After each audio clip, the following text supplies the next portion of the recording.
Hello students, welcome back to the lecture series by Biogenesis.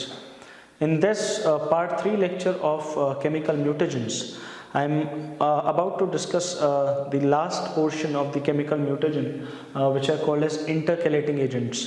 पिछले दो lectures में of chemical mutagens we have briefly discussed about base analog और किस तरीके से वो रेप्लिकेशन के दौरान काम कर सकते हैं. फिर हमने बेस मॉडिफाइंग एजेंट्स पढ़ा पार्ट 2 ऑफ लेक्चर में, जहाँ पर हमने देखा that they can act at during any stage of cell cycle and they were further of several categories. और फिर तीसरा और आखिरी जो पार्ट अब हमारा बचता है that is all about the intercalating agents. Now quickly to understand about definition of intercalating agents. Intercalating agents की अगर हम बात करें so clearly written on the board they are flat molecules. यहाँ पर एक कीवर्ड है कि they are flat molecules, their structure is flat so that they can easily slip between the DNA double helix. They are flat molecules which can slip between the bases in the DNA helix, right?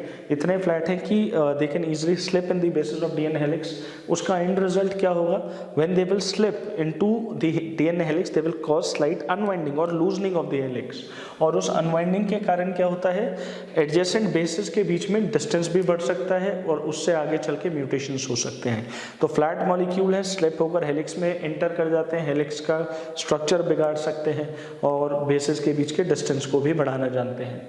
Now as far as the concept of intercalating agents is concerned, you should be familiar with examples like proflavine, एक और example है acridine orange, और एक example जिससे आप सब familiar हैं ETBr और इथिडियम ब्रोमाइड, जो आप जेल इलेक्ट्रोफोरेसिस के दौरान as a visualizing agent use करते हैं, राइट. सो प्रोफ्लेविन एक कॉमन एग्जांपल है, एक्रिडिन ऑरेंज एक एग्जांपल है, ETBr और इथिडियम ब्रोमाइड. इससे पहले कि हम mode of action of intercalating agent समझें, हमें ये देखना होगा कि इंटरकैलेटिंग एजेंट्स का जो अफेक्ट है वो किस टाइप का म्यूटेशन है.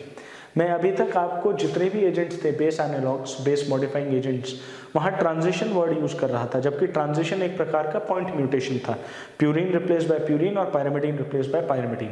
बट इंटरकैलेटिंग एजेंट्स का इफेक्ट बहुत इंटरेस्टिंग है. ये कोई सिर्फ पॉइंट म्यूटेशन नहीं, this is a sort of frame shift mutation, जहाँ पूरा फ्रेम बदल सकता है of that DNA frame in terms of जब डीएनए से एमआरएनए बनेगा, उस एमआरएनए की पूरी रीडिंग फ्रेम बाय राइबोसोम्स ही बदल जाएगी.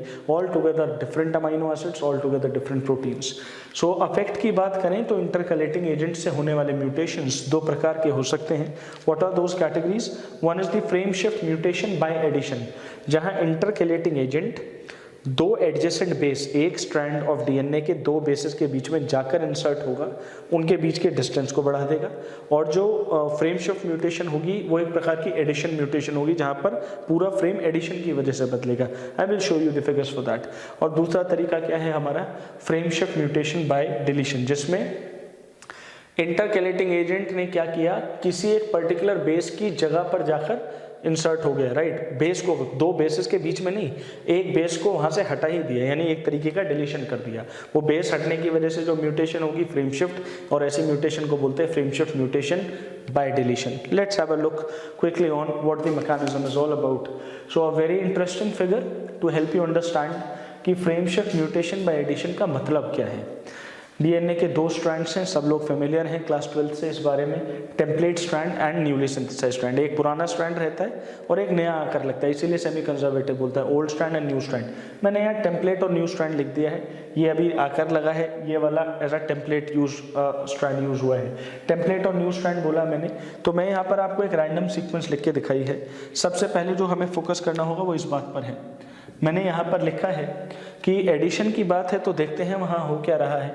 इंटरकैलेटिंग एजेंट को मैंने एक ब्लू स्क्वायर से रिप्रेजेंट किया है फिगर में.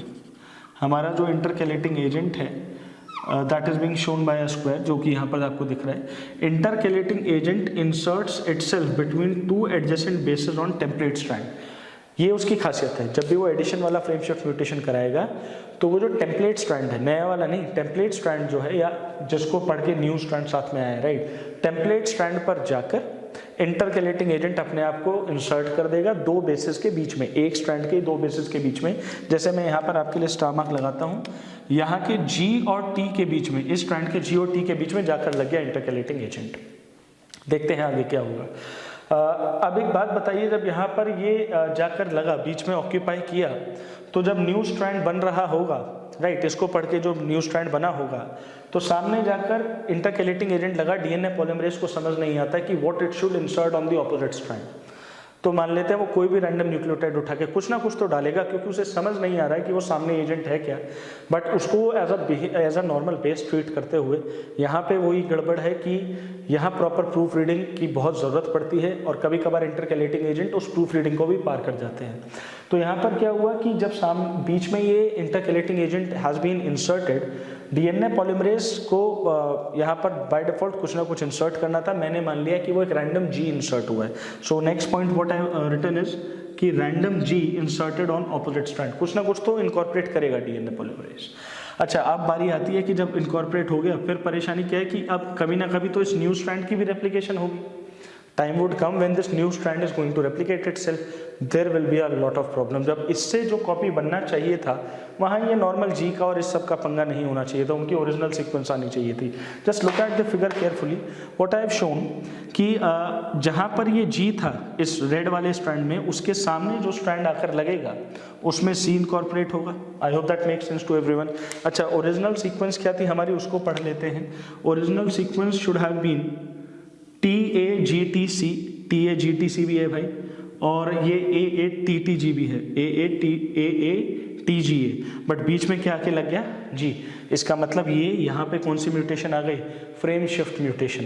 एक पूरा बेस पेयर ही ऐड हो गया, क्योंकि जब इसको नॉर्मल जी को पढ़ा तो सामने क्या लगा, सी लगा। अब ये CG पेयर पहले नहीं था, इस पर्टिकुलर रेड स्ट्रैंड में नहीं आना चाहिए था, क्योंकि ओरिजिनली क्या होना चाहिए था, TAGTC। If you look at this thing, this was incorporated. ये ओरिजिनल कॉम्बिनेशन नहीं, ओरिजिनल कॉम्बिनेशन तो इस गैप के बिना थी, क्योंकि यहाँ पे जो गैप क्रिएट होता है करीब करीब 0.68 नैनोमीटर का गैप क्रिएट हो जाता है, जो कि ओरिजिनली नहीं था। उन सीक्वेंस में तो जी के बाद टी और सी के बाद यहाँ पर एडजेसेंट ए था। तो कहने का मतलब क्या है, फ्रेम शिफ्ट म्यूटेशन रिजल्ट हो गई। पूरा का पूरा सेट ऑफ अमाइनो एसिड जो आगे एमआरएनए पर है उस पर फर्क पड़ेगा। The codon reading has now changed, right, entire codon and so on is going to change. इसे आप क्या बोलते हैं, frame shift mutation by addition. क्यों एडिशन क्यों बोला हमने, क्योंकि पूरा नया बेस पेयर आकर ऐड हुआ है और उसके डाउनस्ट्रीम पूरा का पूरा कहानी चेंज हो जाएगा। And you all know what frame shift mutations are. Point mutation में एक सिंगल बेस पेयर चेंज होता है, प्यूरिन बाय प्यूरिन या पैरामिडीन बाय पैरामिडीन।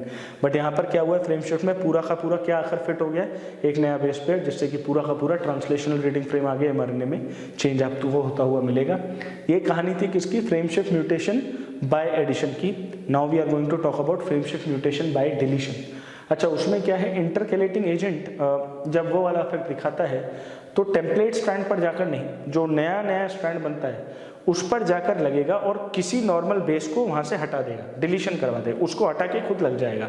दो बेसिस के बीच में नहीं लगेगा, not going to insert itself, it is going to remove a base from the newly synthesized strand. Let's quickly have a look onto that, what I am trying to indicate. तो frame shift mutation by deletion की figure यहाँ पर हम लोग अब बनाने जा रहे हैं। So frame shift mutation by deletion का फिगर आपके लिए यहाँ पर आने जा रहा है। और डिलीशन में मैं क्या कहना चाहता हूँ, दोबारा से एक काम करते हैं, यही सीक्वेंस को सेलेक्ट कर लेते हैं। Let's select the exactly same sequence to understand what sort of change we are going to understand. So हमने एक बार क्या करा, दोबारा से यही सेम सीक्वेंस पकड़ा, right. We have so let's do one thing, TTACT इसको लिख लेते हैं यहाँ पर। सो TTACT और सामने आपके पास AATGA,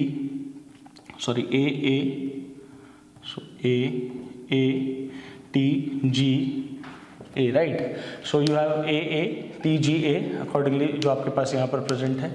so what I am saying is कि काम करते हैं, ये जो पर्टिकुलर A है इसको टारगेट करवा देते हैं। काम करते हैं कि न्यू स्ट्रैंड पर इस A को हटाकर A को हटा देते हैं और इसकी जगह लगा देता हूँ इंटरकैलेटिंग एजेंट, ऐसे बना देता हूँ। इस बार इंटरकैलेटिंग एजेंट भी मैंने ब्लू स्क्वायर से ही चूज़ किया है। तो मैं कहना क्या चाह रहा हूँ कि यहाँ पर intercalating agent, so INT agent, intercalating agent replaces a base on the new strand.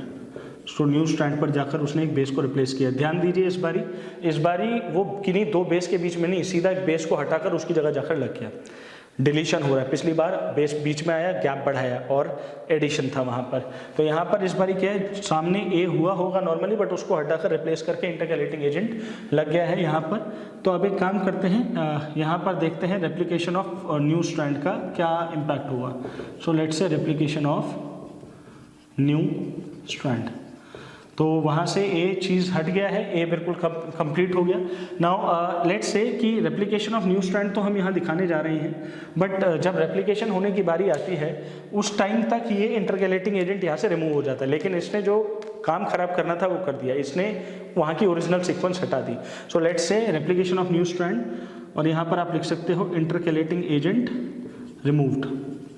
But intercalating agent remove होने से सबसे बड़ी दिक्कत क्या होने वाली है, that if you look at this particular strand carefully, मैं इसकी सीक्वेंस लिखने जा रहा हूँ TAGTC, यहाँ वाला ए गायब हो गया, अब इमीडिएटली नेक्स्ट ए आ गया ATGA, इसके सामने जो भी नया स्ट्रैंड अब आके लगेगा उसकी सीक्वेंस लिख लेते हैं ATC AGTAC and T. Let's clearly look at the sequence. अगर हम यहाँ पर बात करें तो ओरिजिनल सीक्वेंस में कितने बेसिस होने चाहिए थे, 1 2 3 4 5 6 7 8 9 10, but if you look at this thing 1 2 3 4 5 6 7 8 9, 10 basis की जगह 9 ही बेस पेयर का सिस्टम है। क्यों, क्या गड़बड़ हुई, intercalating agent first got itself inserted, not inserted exactly, it replaced one of the bases on the new strand, उसको हटा दिया। जब रेप्लिकेशन की बारी आई उस टाइम तक वो खुद भी रिमूव हो गया, लेकिन उसने वहाँ पर गैप छोड़ दिया, अब वो गैप का सामने कुछ भी नहीं आ पाया, right, that gap was completely left.